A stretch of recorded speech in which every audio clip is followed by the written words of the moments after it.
لا تلم قلبا بكى في حبه شوقا وهاما.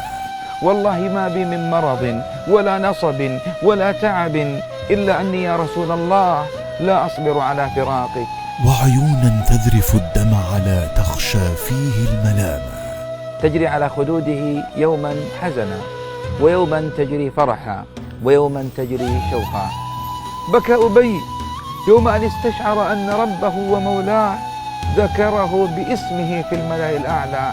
دموع المحبين كان أحب إلينا من أموالنا وأولادنا وآبائنا وأمهاتنا، بل كان أحب إلينا من الماء البارد على الظمأ، صلوات ربي وسلامه عليه. مع الشيخ علي بن أحمد باقيس. إنها دموع محبين لا دموع معذبين متألمين.